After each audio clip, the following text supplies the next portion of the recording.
ଯେତେବେଳେ ଚାହିଁବେ ସେ ନାରୀ ଆପଣଙ୍କୁ ଦେବ। ମିଳନ ପାଇଁ ରାତିଦିନ ଘରକୁ ଡାକିବ। କେବଳ 3 ଥର ତା'ର ନାମ କହି 3ଟି ଲବଙ୍ଗରେ ପରିସ୍ରା କରିଦିଅନ୍ତୁ। ଗ୍ୟାରେଣ୍ଟି ଦେଉଛି ସେ ନାରୀ 5 ମିନିଟ୍ରେ ତୁମ ପାଖକୁ ଆସିବ। ଯାହା ଚାହିଁବେ ତାହା କରିବ। ଆଜ୍ଞା ହଁ, ଆପଣ ସମସ୍ତଙ୍କର ଇଚ୍ଛା ଥିବ କେଉଁ ନା କେଉଁ ଝିଅ ବା ବିବାହିତା ନାରୀକୁ ପଟେଇବା ପାଇଁ, ତାକୁ ନିଜ ପ୍ରେମରେ ଦିବାନୀ କରି ତା'ଠାରୁ ନିଜର ମନ ମୁତାବକ କାମ ହାସଲ କରିବା ପାଇଁ। ତେବେ କେବଳ 3ଟି ଲବଙ୍ଗ ଆଣି ଆଜିର ଏହି ବଶୀକରଣ କରିକି ଦେଖନ୍ତୁ। ଗ୍ୟାରେଣ୍ଟି ଦେଉଛି ଯେଉଁ ଝିଅ ବା ବିବାହିତା ନାରୀ ପାଇଁ ଆପଣ ଏହି ବଶୀକରଣ କରିବେ, ସିଏ ଆପଣଙ୍କ ଆଡ଼କୁ ଆକର୍ଷିତ ହେବାକୁ ଲାଗିବ। ପାଗଳି ପରି ଆପଣଙ୍କୁ ଭଲ ପାଇବ। ଆପଣଙ୍କୁ ନ ଦେଖି ରହିପାରିବନି। ଆଜ୍ଞା ହଁ, ଯଦି ଆପଣ କେଉଁ ଝିଅ ବା ବିବାହିତା ନାରୀକୁ ମନେ ମନେ ଭଲ ପାଉଛନ୍ତି, କିନ୍ତୁ ଯେତେ ଚେଷ୍ଟା କଲେ ମଧ୍ୟ ତାକୁ ପଟେଇ ପାରୁନାହାନ୍ତି, ତାକୁ ନିଜର ମନ କଥା କହିପାରୁନାହାନ୍ତି, ଆଉ ଆପଣ ଚାହୁଁଛନ୍ତି କି ସେ ଝିଅ ବା ବିବାହିତା ନାରୀ ନିଜେ ଆସି ଆପଣଙ୍କୁ ଭଲ ପାଉଛି ବୋଲି କହୁ, ତେବେ ମୋ କଥା ମାନି 3ଟି ଲବଙ୍ଗରେ ପରିସ୍ରା କରିଦିଅନ୍ତୁ। ତାପରେ ଦେଖିବେ ଚମତ୍କାର। ଏହି ବଶୀକରଣ ଏତେ ଶକ୍ତିଶାଳୀ କି ଏହାର ପ୍ରୟୋଗ କେବେ ବି ଖାଲି ଯାଏନି।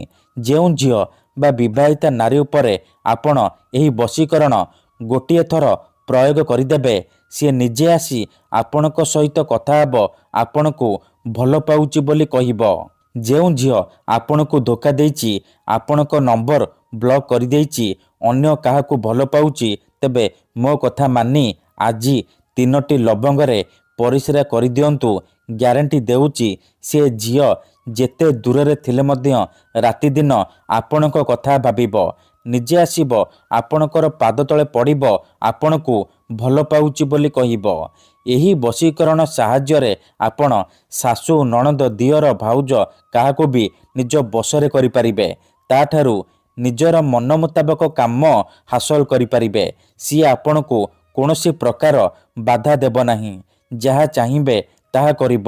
ଆପଣଙ୍କର ସବୁ ଇଚ୍ଛା ପୂରଣ କରିବ।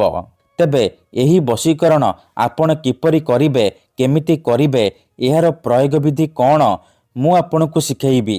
ସମ୍ପୂର୍ଣ୍ଣ ପ୍ରୟୋଗ ବିଧି ଠିକ୍ ଭାବରେ ଶିଖେଇବି। ଜାଣିବା ପାଇଁ ଆପଣ ଭିଡ଼ିଓଟିକୁ ମୂଳରୁ ଶେଷ ପର୍ଯ୍ୟନ୍ତ ପୁରା ଧ୍ୟାନ ସହିତ ଦେଖିବେ। ଠିକ୍ ଅଛି? କାହିଁକି ନା ଅଧାରୁ ଛାଡ଼ିକି ପଳେଇଲେ ଆପଣ କିଛି ବି ବୁଝିପାରିବେନି। ତେଣୁ ଭିଡ଼ିଓଟିକୁ ପୁରା ଧ୍ୟାନ ସହିତ ଶେଷ ପର୍ଯ୍ୟନ୍ତ ଦେଖନ୍ତୁ। ପ୍ରୟୋଗ ବିଧିକୁ ଠିକ୍ ଭାବରେ ବୁଝନ୍ତୁ। ତାପରେ ଆପଣ ଏହି ବଶୀକରଣ କରିବା ପାଇଁ ଯିବେ। ତେବେ ଯାଇ ମୁଁ ଆପଣଙ୍କୁ ଗ୍ୟାରେଣ୍ଟି ଦେଉଛି ଆପଣ 100ରୁ 100% ସଫଳ ହେବେ। କାହିଁକି ନା ଏହି ବଶୀକରଣକୁ ପ୍ରୟୋଗ କରି ହଜାର ହଜାର ଲୋକମାନେ ଲାଭବାନ ହେଇଛନ୍ତି। ମାତ୍ର ଗୋଟିଏ ଥରରେ ସେମାନେ ନିଜ ପ୍ରେମକୁ ପାଇପାରିଛନ୍ତି। ଆଶା ଛାଡ଼ି ଦେଇଥିବା ଲୋକ ମଧ୍ୟ ନିଜ ପ୍ରେମକୁ ଫେରି ପାଇଛି। ବିନା ମନ୍ତ୍ର, ବିନା ତନ୍ତ୍ର, ବିନା କିଛି ଜିନିଷ ଖୁଆଇ ପିଆଇ, ବିନା କୌଣସି ପଇସା ଖର୍ଚ୍ଚ କରି ଆପଣ ନିଜ ଘରେ ବସି ବସି ଏହି ବଶୀକରଣ କରିପାରିବେ। ଆଉ ନିଜ ପସନ୍ଦର ସେ ଝିଅ ବା ନାରୀକୁ ପଟେଇ ପାରିବେ। ମୋର ବିଶ୍ୱାସ କି ଆପଣ ଅତି ସହଜରେ ଏହି ବଶୀକରଣ କରିପାରିବେ। ବର୍ଷ ବର୍ଷ ଧରି ଭାଙ୍ଗି ଯାଇଥିବା ପୁରୁଣା ପ୍ରେମକୁ ଫେରାଇ ଆଣିପାରିବେ। କେଉଁ ବି କୁଆଁରୀ ଝିଅ ବା ବିବାହିତା ନାରୀକୁ ବଶରେ କରି ତା'ଠାରୁ ମନ ମୁତାବକ କାମ ହାସଲ କରିପାରିବେ। ତେଣୁ ମନରେ କୌଣସି ଖରାପ ଉଦ୍ଦେଶ୍ୟ କିମ୍ବା କୌଣସି ଖରାପ କାମ ପାଇଁ ଆପଣ ଏହି ବଶୀକରଣକୁ ପ୍ରୟୋଗ କରିବେନି। କାହିଁକି ନା ଯେଉଁ ଝିଅ ବା ବିବାହିତା ନାରୀ ଉପରେ ଆପଣ ଏହି ବଶୀକରଣକୁ ମାତ୍ର ଗୋଟିଏ ଥର ପ୍ରୟୋଗ କରିଦେବେ, ସିଏ ସେହି ସମୟଠାରୁ ଆପଣଙ୍କ ପ୍ରେମରେ ଦିବାନୀ ହେଇଯିବ। ଆପଣଙ୍କର ଗୁଲାମୀ କରିବ। ଆପଣ ତାକୁ ଯାହା କହିବେ, ଯେମିତି କହିବେ ସିଏ କରିବ। କୌଣସି ପ୍ରକାର ବାଧା ଦେବ ନାହିଁ। ଆଜ୍ଞା ହଁ, 3ଟି ଲବଙ୍ଗର ଏହି ବଶୀକରଣ ଏତେ ଶକ୍ତିଶାଳୀ କି ଯିଏ ବି ଏହାକୁ କରିଛି ସଫଳ ହେଇଛି। ତେଣୁ ଆପଣ ବି ବିଶ୍ୱାସର ସହିତ ମାତ୍ର ଗୋଟିଏ ଥର କରିକି ଦେଖନ୍ତୁ। ତାପରେ ଦେଖିବେ ଚମତ୍କାର। କିପରି ସେହି ସମୟଠାରୁ ସେ ଝିଅ ବା ବିବାହିତା ନାରୀ ଆପଣଙ୍କ ବଶରେ ହେଇଯିବ। ଆପଣଙ୍କର ସବୁ କଥା ମାନିବ। ନିଜେ ଆସି ଆପଣଙ୍କ ସହିତ କଥା ହେବ, ଆପଣଙ୍କୁ ଭଲ ପାଉଛି ବୋଲି କହିବ। ତେବେ ଏହି ବଶୀକରଣ ବିଧି ଜାଣିବା ପୂର୍ବରୁ मोर आपणमानकु गोटे अनुरोध शुणी नियंतु। आमर भिडियोर कमेंट्रे बहुत लोक मैंने फेक लोक मैंने कमेंट करुछंती, मोबाइल नंबर देउछंती, बशीकरण करिबे कहिकी हजार हजार टंका ठकी नेउछंती।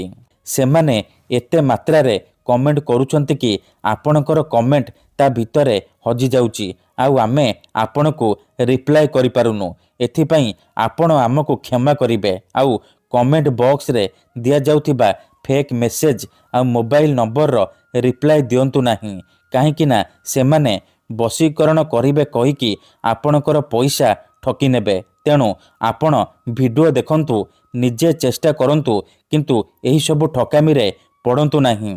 आमर बहुत सारा दर्शक बंधु माने अछंती जेउ माने आमको कहउछंती कि गुरुजी आपण आमर काम करि दियंतु, आपण जेते पैसा मागिबे आमे देबु। देखंतु यूट्यूब रे आपनको एमिति अनेक चैनल मिल जिवो जेउ माने मोबाइल नंबर देउछंती, ताबिज बिकुछंती, बशीकरण करिबे कहिकी हजार हजार टंका ठकी नेउछंती। किंतु आमर एही चैनल रे फ्री रे बशीकरण वीडियो अपलोड करा जाउची, जहाकू आपण घरे बसी बसी करि परिबे। बिना कोनोसी पैसा खर्च करी आपण घरे बसी बसी करि परिबे। तेबे आपण पैसा कौन पई खर्च करिबे? आपण वीडियो देखंतु, तेबे जाई आपण 100 रु 100% सफल हेबे। जदि गोटिए थररे होउनी, द्वितीय थर चेष्टा करंतु, निहाती भाबे सफल हेबे। तेबे बशीकरण करिबा पूर्वरु बशीकरण विषय रे किछि जानि रखंतु। बशीकरणर माने हेउची सामना बालाकू निज बसरे करिबा, तार दिमाग रे निजर भावना को पहुंचाइबा। तेबे बशीकरण कौन पई करा जाए? जेतेबेले आपण काहाकू निजठारु अधिक भल पाउचंती, किंतु जेते चेष्टा कले मध्य ताकू पटेई पारुनांती, ता बिना बंची पारिबेनी भाबुचंती, सेतेबेले आपण बशीकरण करि पारिबे। किंबा जदि केउ लोक बिना कारण रे आपनको हैरान करूची, आपणकर घर परिवार उपरे खराब नजर पकाउची, एही परि परिस्थिति रे आपण बशीकरण करि पारिबे।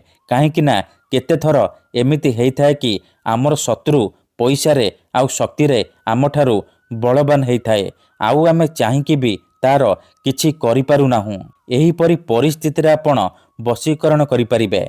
सुंदरी रु सुंदरी झियो को पटेई पारिबे, निज शत्रु को हाथ मुठारे रखि पारिबे। एथिपई आजिर एही भिडियोटी रे मु आपणक पई आमर तंत्र शास्त्र रु एमिति एक सहज महाशक्तिशाली नारी मोहिनी बशीकरण नहीं आसीची, जार प्रयोग रे आपण केउ भी कुंवारी झियो बा विवाहिता नारी को निज बसरे करि पारिबे। सीए आपणक प्रेम रे एमिति दीवानी हेइजिबो कि टाणी होई आपणक पाखकु आसीबो, जहा चाहिबे ताहा करिबो। तेबे मने रखंतु, मंत्र तंत्र जंत्र बशीकरण इ एमिति सेमिति काम करेनी। मनरे संपूर्ण विश्वास निष्ठा आउ एकाग्रतार सहित आपणको एही बशीकरण करिबाकू पड़िबो। तेबे जाई मु आपणको ग्यारंटी देउची, आपण जाहाकू चाहिबे ताकू पटेई पारिबे। तेणु जदि आपण एही बशीकरण करिबाकू चाहुचंती, से झियो बा नारी को निज प्रेम रे दीवानी करिबाकू चाहुचंती, ताठारु निजर मन मुताबक काम हासिल करिबाकू चाहुचंती, तेणु मोर आपण मानकू अनुरोध कि आपण भिडियोटी को मूलरू शेष पर्यंत ध्यान सहित देखंतु। मने रखंतु, एही बशीकरण करिबा पई आपणको केवल 3टी लवंग आवश्यक। केवल 3टी लवंगर साहाय्य रे आपण से झियो बा नारी को बसरे करि परिबे। प्रथमे आपण कोन करिबे, 3टी लवंग नेकी कोनोसी एक सुनसान जगह को जिबे, जेउठारे आपणको केही देखिबेनी किंबा डाकिबेनी। तापरे 3टी लवंग तले माटी उपरे रखिबे। तापरे से झियो बा नारीर नाम 3 थर कहिबे। 3 थर से झियो बा नारीर नाम कहि सारिबा परे एही शब्द को 3 थर पढ़ी देबे। तासिन तासिन मरतासिन, तासिन तासिन मरतासिन, तासिन तासिन मरतासिन। एही 3टी शब्द को एही परी 3 थर पढ़ी सारिबा परे कोन करिबे, सांगे सांगे से 3टी लवंग उपरे परिश्रा करिदेबे। मने रखंतु, आखि बंद करिकी परिश्रा करिबे। परिश्रा करि सारिबा परे चुपचाप घर को फेरी आसिबे। ପଛକୁ ବୁଲିକି ଚାହିଁବେନି। ଗ୍ୟାରେଣ୍ଟି ଦେଉଛି ଏତିକି କରିକି ଦେଖନ୍ତୁ, ସିଏ ଝିଅ ବା ବିବାହିତା ନାରୀ ସେହି ସମୟଠାରୁ ଆପଣଙ୍କ ଆଡ଼କୁ ଆକର୍ଷିତ ହେବାକୁ ଲାଗିବ। ଧନ୍ୟବାଦ।